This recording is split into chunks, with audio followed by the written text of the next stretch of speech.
আসসালামু আলাইকুম এভরিওয়ান। আমরা এখন যাচ্ছি চায়ের দেশ খ্যাত সিলেটের শ্রীমঙ্গলে।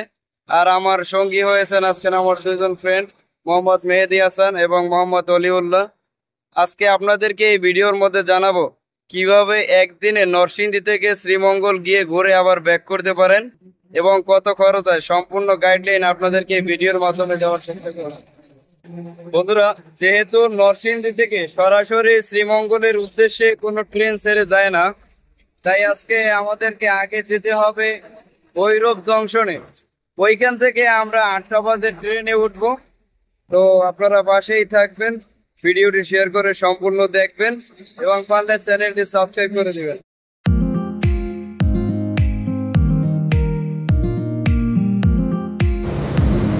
আমরা আমাদের বাসার সামনে থেকে একটা সিএনজিতে উঠে পড়লাম। এখন যাচ্ছে ইটাখোলা বাস ধরার জন্য ভৈরবের।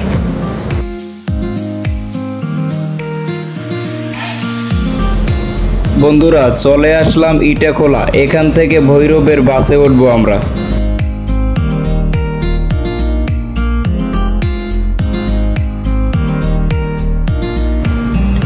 আমরা অনেকক্ষণ দাঁড়িয়ে থাকার পরও বাস পেলাম না, তাই সিএনজিতে করে যাচ্ছি ভৈরব রেল স্টেশন।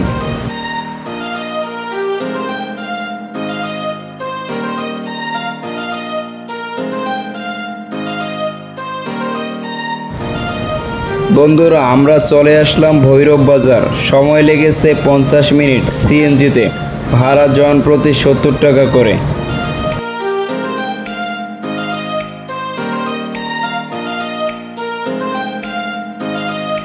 বন্ধুরা, আমরা এখন আছি ভৈরব বাজারে। এখন যাচ্ছি রেল স্টেশনের উদ্দেশ্যে।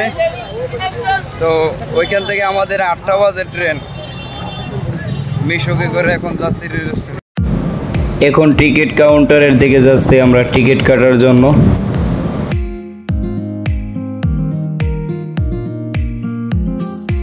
বন্ধুরা, আমরা এখন আছি ভৈরব রেল স্টেশনে। আর নরসিংদী থেকে এখানে আমাদের আসতে সময় লাগছে 40 মিনিট সিএনজিতে করে। ভাড়া পড়ছে 70 টাকা করে জনপ্রতি। আপনারা চাইলে বাসেও আসতে পারেন, এতে করে সময় লাগবে 30 মিনিট আর ভাড়া পড়বে 40 থেকে 50 টাকা।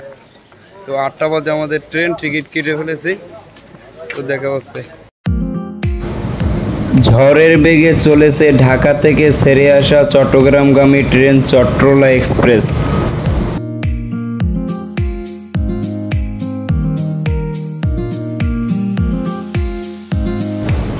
অবশেষে এসে পৌঁছালো আমাদের বহুল প্রতীক্ষিত শ্রীমঙ্গলগামী ট্রেন পারাবত এক্সপ্রেস। এখন আমরা ট্রেনে উঠে পড়ব।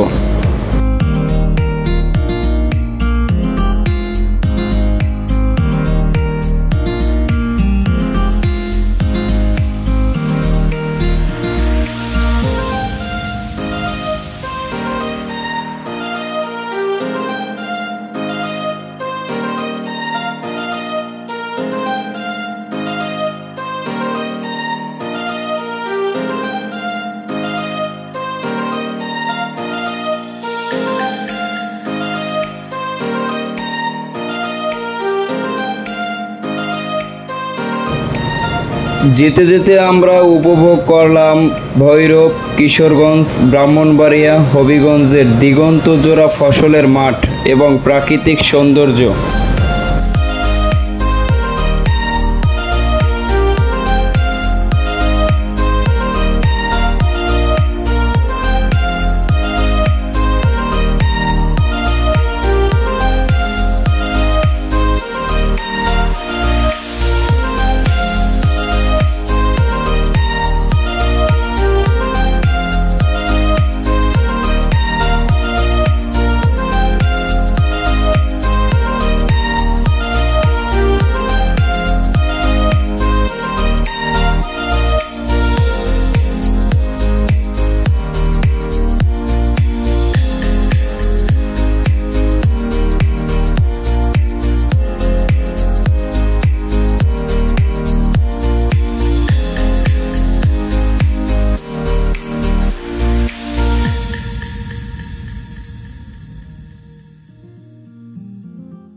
দেখতে দেখতে আমরা বেশ কয়েকটা রেল স্টেশন পার করে ভৈরব, ব্রাহ্মণবাড়িয়া, আখাউড়া, নোয়াপাড়া, শায়েস্তাগঞ্জ স্টেশন পার করে আমরা প্রায় শ্রীমঙ্গল স্টেশনের কাছাকাছি চলে এসেছি। যত সামনের দিকে যাচ্ছি তত সৌন্দর্য বেড়ে চলেছে, দুপাশে দিগন্তজোড়া চা বাগান। এজন্যই হয়তো বলা হয় বাংলাদেশের সবচেয়ে সুন্দর রেল ভ্রমণ হচ্ছে ঢাকা টু সিলেট শ্রীমঙ্গল।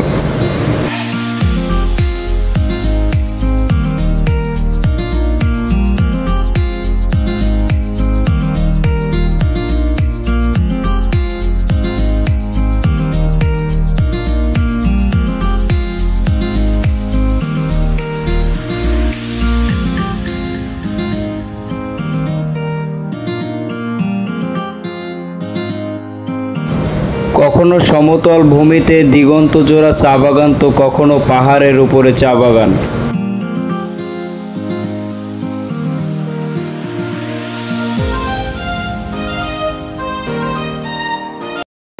শ্রীমঙ্গল রেল স্টেশনে আছি আমরা এখন আমরা চা বাগানের দিকে যাব, তারপর সম্পূর্ণটা আপনাদেরকে ঘুরিয়ে দেখাবো। আমরা প্রায় 3.5 ঘন্টার মতো জার্নি করে আসলাম শ্রীমঙ্গল স্টেশনে। বন্ধুরা, আমরা এখন যাচ্ছি স্পটের উদ্দেশ্যে রেল স্টেশন থেকে শ্রীমঙ্গল। আপনাদেরকে সম্পূর্ণটা আজকে ঘুরিয়ে দেখাবো এবং সম্পূর্ণ গাইডলাইন আপনাদেরকে দেওয়ার চেষ্টা করব। কই কই স্পটে আপনারা যাবেন, কত খরচ হবে, সম্পূর্ণ A to Z গাইডলাইন আপনাদেরকে দেওয়ার চেষ্টা করব। আমরা ট্রেন থেকে নেমে লাঞ্চ শেষ করে উঠে পড়লাম একটা সিএনজি রিজার্ভ ভাড়া করে। এখন আমরা বিভিন্ন স্পটগুলো ঘুরে দেখব এবং আপনাদেরকে এক্সপ্লোর করে দেখাবো।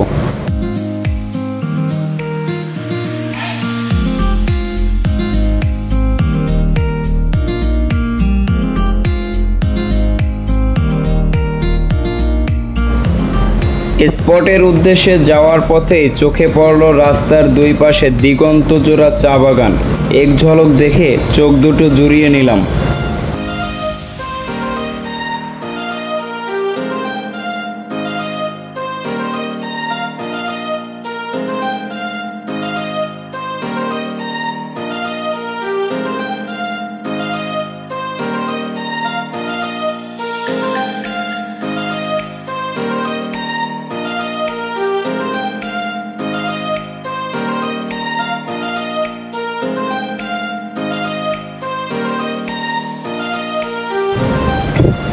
বন্ধুরা, আমরা যে সিএনজিটা ভাড়া করেছি সেটা আমাদের 4 ঘন্টা ঘুরিয়ে দেখাবে, 4টা স্পট ঘুরিয়ে দেখাবে।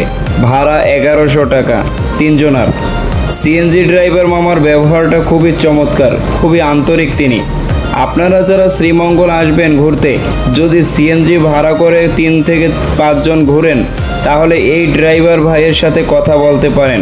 আমি তার নাম্বার ভিডিওর ডিসক্রিপশন বক্সে এবং স্ক্রিনে দিয়ে দিচ্ছি।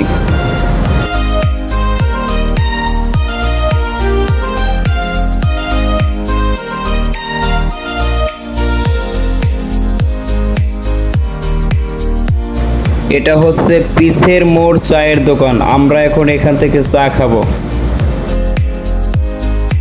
বন্ধুরা, আমরা এখন আছি পিসের মোড় চা বাগানে। এটা হচ্ছে পিসের মোড় চা বাগান নামে পরিচিত। জায়গাটা খুবই সুন্দর। এখানে একটা চায়ের দোকান আছে, কাঁচা লিকারের চা। চাটা খুবই সুস্বাদু। 20 টাকা করে আপনারা এখানে এসে, এটাও একটা ছোটখাটো স্পট, এখানে এসে আপনারা চা খেতে পারেন। পিসের মোড় চায়ের দোকান থেকে আমরা চা খেয়ে এবার যাচ্ছি নূরজাহান টি গার্ডেন।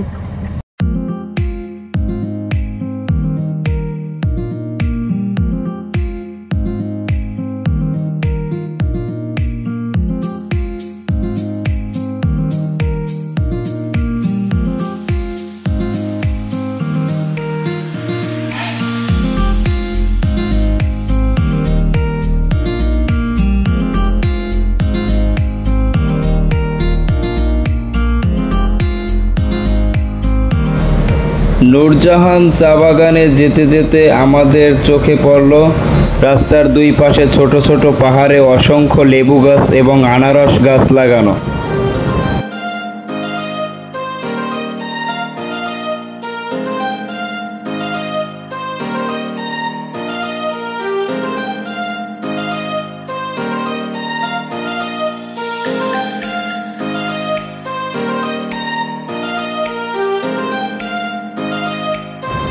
আমরা এখন এসে পৌঁছলাম নূরজাহান চা বাগানে। বন্ধুরা আমরা এখন এসে পৌঁছলাম নূরজাহান চা বাগানে। দেখি নূরজাহান চা বাগানটা খুবই সুন্দর, অনেক বড়।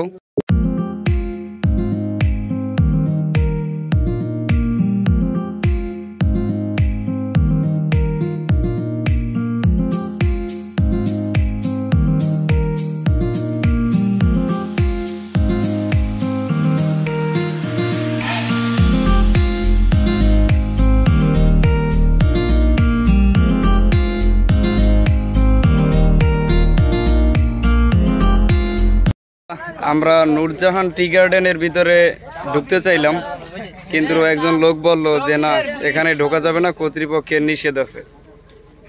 তো আমরা এখন অন্য স্পটে যাইতেছি, আমাদের পরবর্তী স্পটে। আমরা শ্রীমঙ্গল ঘুরতে এসে চা বাগানের সৌন্দর্য যতই দেখছি ততই বিমোহিত হচ্ছি, ততই অভিভূত হচ্ছি।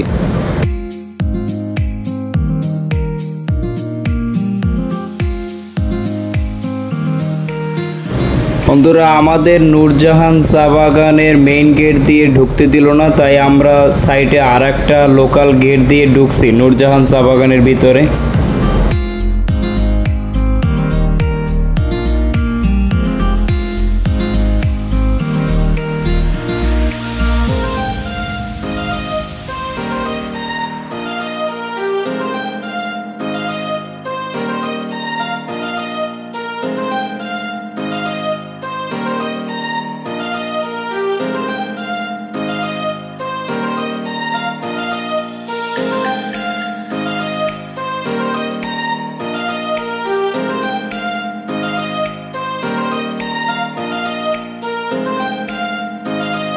এখন আমরা যাচ্ছি মাধবপুর লেকে। নূরজাহান টি গার্ডেন থেকে এখন আমরা মাধবপুর লেকের উদ্দেশ্যে যাচ্ছি, সেটা আপনাদেরকে সম্পূর্ণটা ঘুরিয়ে দেখাবো।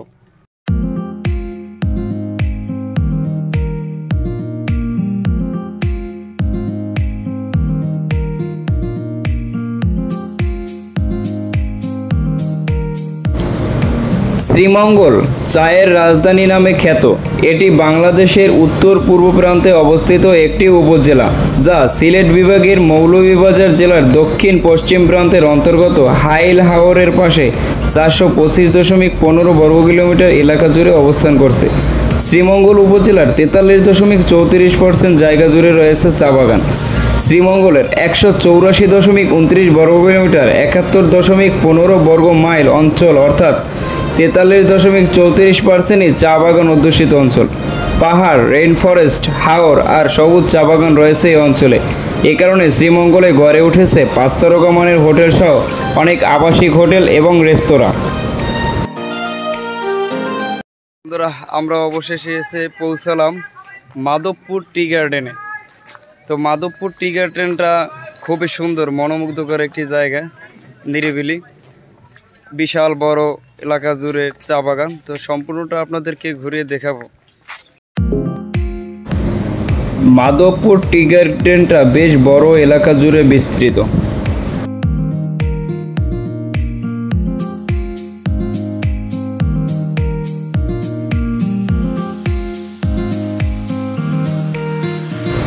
বন্ধুরা আমরা মাধবপুর টি গার্ডেনের ভিতরে প্রবেশ করতেই এই লোকটা আমাদের সামনে এসে দাঁড়ালো কিছু চা পাতা হাতে নিয়ে। তিনি বলল তাদের জীবনের সুখের কথা, দুঃখের কথা। তিনি আমাদেরকে জানালো এখানে একজন মহিলা প্রতি দৈনিক 178 কেজি চা পাতা তুললে মাত্র 130 টাকা দেওয়া হয়। তা দিয়ে তাদের কিছুই হয় না। বর্তমান বাজারে সব কিছুর যে পণ্যের দাম তা অনুযায়ী তাদের কিছুই হয় না। তাদের পরিশ্রম বেশি কিন্তু পারিশ্রমিক কম। তারা চা পাতা ভর্তা বানিয়ে তারপরে ভাত খান। তাদের সেই দুঃখের কথা আমাদেরকে জানালেন।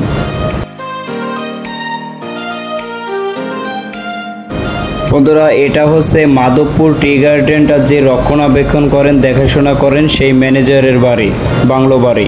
বাংলো বাড়িটা খুবই সুন্দর।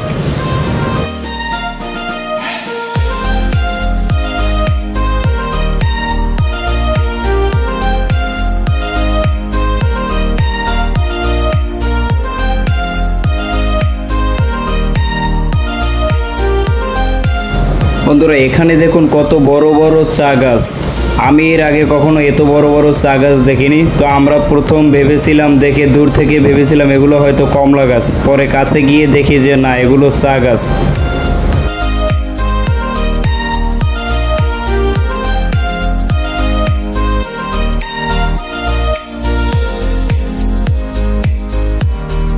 বন্ধুরা আমরা এখন যাচ্ছি মাধবপুর লেকের দিকে, সামনের দিকটা লেক, তো লেকের দিকে যাচ্ছি।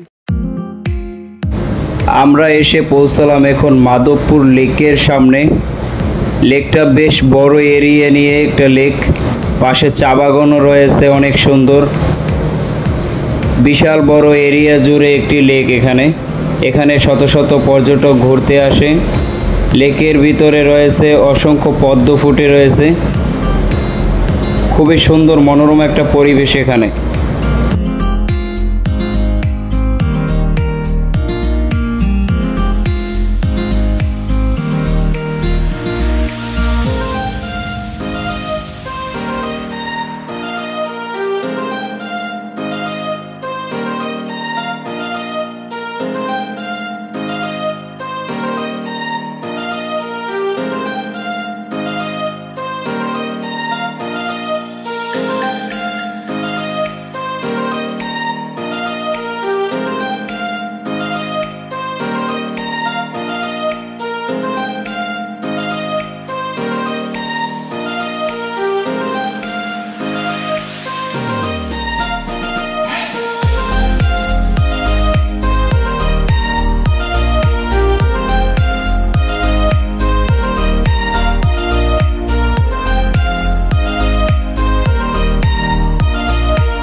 এটা হচ্ছে শ্রীমঙ্গলের সবচেয়ে বড় এবং সুন্দর 5 তারকা মানের হোটেল।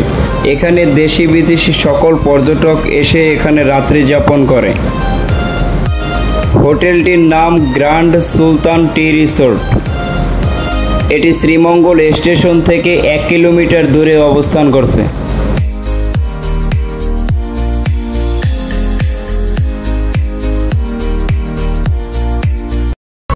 বন্ধুরা এখন আমরা প্রবেশ করতেছি রাবার বাগানের ভিতরে। আমাদের পিছনে রাবার বাগান, এখন রাবার বাগানের ভিতরে যাব। রাবার বাগানটা আপনাদেরকে একটু সুন্দর করে ঘুরিয়ে দেখাবো।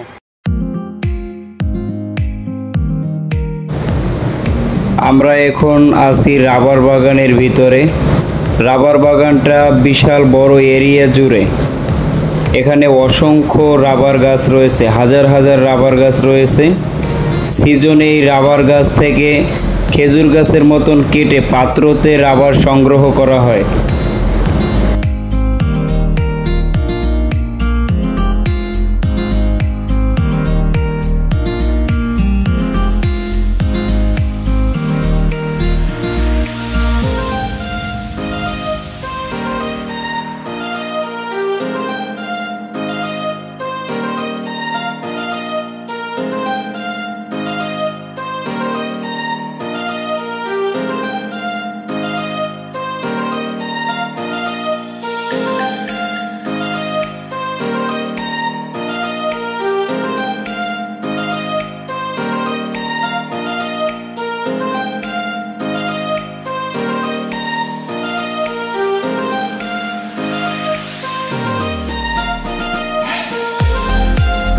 বন্ধুরা এখানে দেখতে পাচ্ছেন একটি গাছে একটি পাত্র বাঁধা আছে, খেজুর গাছের মতন করে কাটা গাছটা।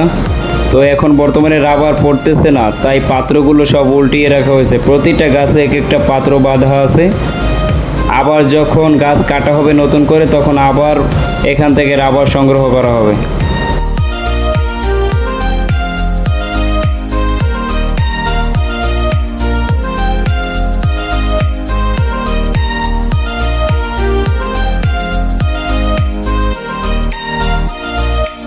বন্ধুরা আমাদের ভিডিওটি আজকের মতন এখানেই শেষ করতেছি।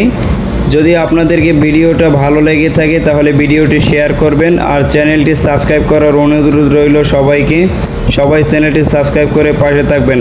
পরবর্তী ভিডিও নোটিফিকেশন পাওয়ার জন্য বেল বাটনটি অন করে দিবেন।